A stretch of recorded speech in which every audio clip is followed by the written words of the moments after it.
Hi, everyone. This is Julie, and today's episode is actually going to be me, myself, and I just chatting a little bit with you as we enter this new year, 2019. Just wanted to share some thoughts I hope are empowering, uplifting, inspiring, really talking about how to unleash and live into your You-est you. One of the things I love about this podcast and hosting it is I get to interview some incredible people that have really made a commitment to being their best self. And oftentimes, as you've been listening, and I so appreciate you, by the way, listening and being a part of this community, you've noticed that oftentimes, whoever it is that's doing these incredible things and making a difference in the world and adding impact, they've gone through tough times. They've gone through rough moments. They've gone through points, inflection points, pain points, areas in their life that had them really look at who are they and how can I step up and be my best self? And oftentimes it's through a tough and a rough situation or event or experience or crisis. And I've been so moved this past year by so many of the guests, by everyone really, and what they've shared. And for me, it's been a gift. I've learned so much about myself, and just thought as we kind of head into the new year that it might be helpful just to really get some thought and to maybe put words on paper if you like to journal, or if you're verbal. I am both verbal and I like to journal. So maybe finding a trusted friend or mentor or somebody, accountability buddy, or somebody you can connect with to verbalize, what you would like to see happen this year. Just to give you some thoughts about, going into this new year and unleashing that best part of you, what I call your You-est you. To me, that's the sacred, divine aspect of who you are, who we each are. And I do believe, that each of us chose a reason to be here, to live in this planet at this time, no matter what that looks like, whether it's, starting a career or raising children or doing both, or, deciding you want to work for a nonprofit that ends hunger, whatever that might be, like really getting that each of us has a piece of the puzzle to add to make this world a better place. And so thinking about unleashing your You-est you and your best you, wanted to share some ideas that I had and ways to do that. And I know some of you are going to join me. I'm so excited. On the 12th of January, I'm doing a one-day retreat actually called Unleash Your New You-est You, and we're going to really do a whole day process in this. So I'm going to guide you a little bit right now in ways to reflect and then to create for the year to come. So number one, if you can get a piece of paper or place to write some notes, you might want to. We'll have show notes here as well. So if you don't get to do that, not to worry. And if you're driving or not able to write, that's okay. So the first thing I would say is, I've done this myself too. We often tend to look at areas that we've made mistakes, places in the past that we would change. Those are important things and lessons to learn from. But I also encourage you right now to take some time, even after this episode, take 10 minutes, take 20 minutes, take an hour. I want you to reflect. I invite you to reflect on this past year. And I want you to look at all the times that you can remember where you were lit up, energized, felt alive. I want you to look at where did you maybe accomplish a dream or a goal? Where did a vision come to fruition? What are the things that you can celebrate? I want you to literally either list them, say it verbally. I want you to find a friend that you feel safe with and comfortable with to connect with and share. And you could both each do this. But so you come away with your past reflections and looking at what you can celebrate. What are the wins? What can you honor? What can you see that went really well? Okay. So that's the first thing to do, number one. And then I want you to just pause and notice if there are themes. Is there anything that you're noticing seems to come up over and over again? For example, maybe, for me this past year, I'm really grateful. I got to do a lot more speaking engagements. And what I noticed is I love speaking, But what I like even more is when I get to facilitate, when I get to be in front of a group and it's not just me speaking, but it's also me asking questions like this and then getting you and getting others to think and to reflect and to learn and to get into that action learning state. I love that. I love seeing the light go on for others. So for me, some of the wins were speaking. I was grateful to do the 2 TEDx talks I did. And then I also saw that, when I got to speak and facilitate, that really just lit me up. And, using this, I use an appreciative inquiry, a strength-based approach. And so thinking about, what are the themes? Maybe it's around your health. Maybe it's around your spiritual connection. Maybe it's around parenting or your career or self-care. Whatever it is, notice what those themes are. Another one for me, this past year, I made it my business to meditate every single day. Now, some mornings, I'm being really, really, really honest here, because why not? Some mornings it was 1 minute, right? That's the time that I had or I made. And so that's, for me, still a win though. I meditated every morning. That was my goal. Some mornings were 30 minutes, some were 1 minute. And that made a big difference for me this year. I also got mainly 7.5 to 8 hours of sleep most nights. That's a big win for me. So it could be anything, but I want you to just look in the past. And, if you've read any of my books, I have Get a PhD in You, A Course in Miraculous Self-Discovery, and then I have the business edition. And the focus, I try to come from this idea of really looking from your strengths, from this appreciative lens. So, P, H, and D in the newest book, P is looking at your past. So honoring your past, looking at it from an appreciative lens, from a positive lens. We often do it the other way.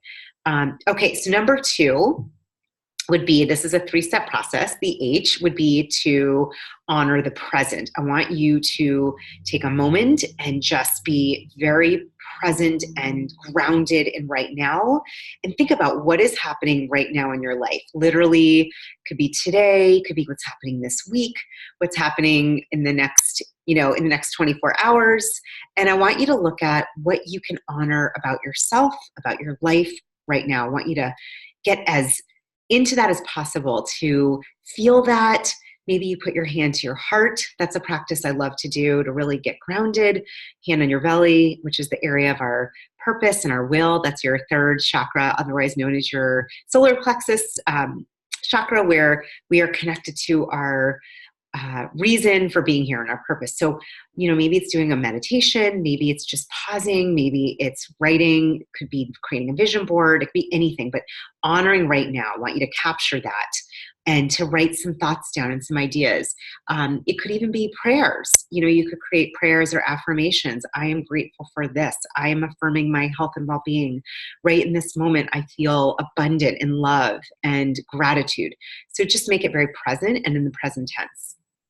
And then lastly, 3rd, what I encourage you to do is to look at the future. This is the best of yourself. This is digging in. Now you're going to look at and comb through the past. What really lit you up this year? What energized you? What are you grateful for right now? What can you honor right now? What do you want to pull through from both of those into D, the direction, PhD? D is the direction of your dreams, of expressing your you-est you. So maybe in the year to come, it could be feeling more energy and vibrancy and, getting into a dance class or getting certified to teach that dance class. Or it could be starting that side hustle. It could be, anything that's going to make you feel more connected to your best self, to your highest essence. I believe that we owe it to ourselves and to the world, right? From being our best self, digging in, looking at what drives me, what makes me feel energized, how do I define success? It's not always, it can be monetary. It can also be, having just an abundance of friends and support. It could be health, opportunities. Abundance and prosperity comes in a lot of forms. And so nothing wrong with money. That's important. And I always think the more you have, the more you can give and the more generous you can be. So nothing wrong with that, but really look at what would feel successful for this year. What would it be like and look like to feel like you're living your you-est you? What would that give you? So what would it be like? Can you imagine a year from now if you were living as your most in tune, calm, peaceful, loving self? How would that show up? And what we're going to do now, so after this recording, or now take a moment and write some thoughts. I would come back to this. You might want to do a vision board. You might want to write out your goals or your thoughts. You might mind map it. Like if you're visual, I like to mind map it, make a vision board. You might, if you're more linear, you might want to list it out. You might want to put it into categories. That is something I would invite you to come back to. But getting really intentional is so important because what we focus on expands. And so I'm going to do a little guided visualization right now. So if you are driving, do not close your eyes. Or if you are in a space where you need to be attentive, then either pause and come back, or don't close your eyes and just, you can listen. But if you're able to, I invite you to get into a comfortable spot. This is also recorded on the video. So if you want to watch this as well, you are welcome to. It'll be on my YouTube channel. But I just invite you to get in a comfy spot with some back support. You don't have to have a straight spine, just a nice back support, but get comfortable. And if you're comfortable, dear friends, close your eyes or gaze ahead. And I'm going to invite you to put one hand on your heart and one hand on your belly. So right away, just connecting right now to the source where our heart is pumping love and passion and compassion at all times.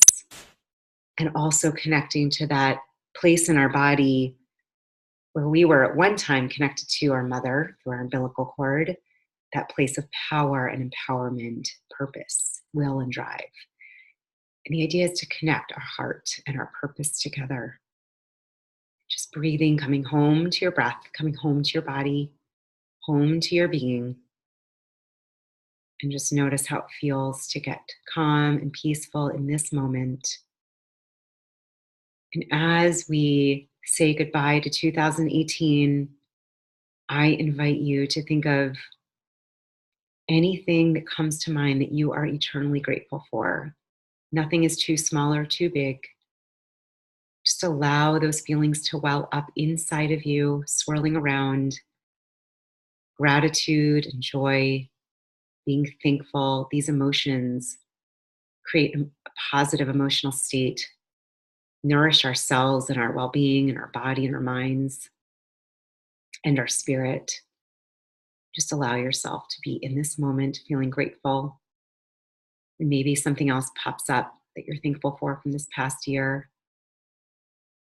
And just picture that, whatever it is. Maybe it's a moment in time, maybe with your child, maybe it was a career experience, maybe it was you finishing that race that you wanted to do, fitting into those jeans, whatever it might be, something that you feel really grateful for, your health. Just allow that feeling to circulate through your body, mind, from your head all the way down to your toes. Inhaling gratitude, well-being, peace, thankfulness. Exhaling anything that is not that. Beautiful.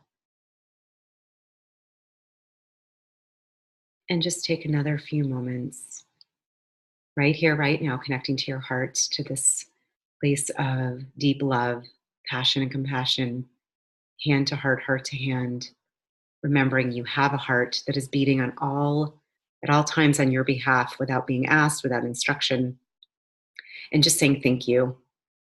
Thank you to your heart for always being there, even if you've had any kind of problems or complications with your heart, thanking your heart for still showing up and affirming that it has everything it needs to be healthy and strong in the year to come.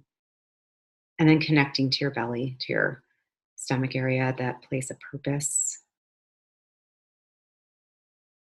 And just affirming and acknowledging that we all have the right to shine and to share our divine and sacred gifts with the world, and that our world is actually asking for and needing those gifts and strengths and skills. And so I pray that we each have the courage, each of you, everyone listening, and myself included, to live into your knowing, your purpose, your calling, your gifts, your skills, your interests that you have the courage to do that this year and to uplift and empower others as they shine their purpose.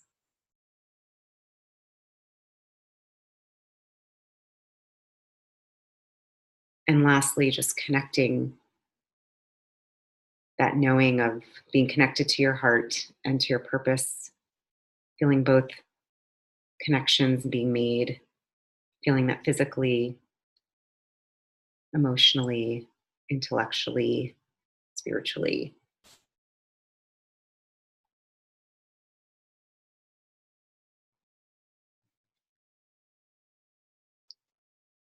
And taking one more deep cleansing breath, inhaling that gratitude that we looked at before, thankfulness, peace, and exhaling that to all beings. May others feel that peace that you have in this moment. And then slowly, when you are ready, you may open your eyes. I'm hoping that that added more grounding, peace, and focus for you right now as you are about to welcome, as we all welcome 2019 together. This world, in my humble opinion, is calling for each of us to be our my meest me or you-est you. When you love and honor yourself, when you listen to that inner voice and guidance and intuition, when you take time out to pause and listen, then you become a clearer channel, and I do as well. And from that place, we can then make wiser decisions. We can have more courage, stay connected to our highest self, and more connected to others as well. For those of you who are watching the video, I am wearing one of my new favorite necklaces. It's a huge phoenix, gold phoenix. And I love this image. It reminds me of that idea of the phoenix rising out of the ashes. And so as we come into this new year, we all have gone through probably some kind of struggle, learning, growth opportunity this past year. Whatever those ashes are, whatever that struggle was, may you rise strong and powerful out of those ashes into a beautiful phoenix, or whatever animal empowers you, or whatever idea empowers you. For me, I love that idea that from those learnings, from maybe what could be seen as a mistake or a growth opportunity, out of that, that's where we grow our strength and our courage and our power and our empowerment and our love and our, who we are, our you-est you. And so my prayer is that you take that time to do the reflection of the past, of the present, dreaming of the future, and that this is the year, your best year, your most blessed year, and that you continue to shine, my sweet friend, because as you shine, you give permission to others to shine, and our world could use a lot more shining. So let us all shine on. Let us all enter this year being committed to stepping into our best selves. May you always know the light in who you are. May you shine from your heart and from your solar plexus. I so honor you. I so love your you-est you, and I'm so thankful to have you in this community. Wishing you a blessed, beautiful, and happy new year. Lots of love.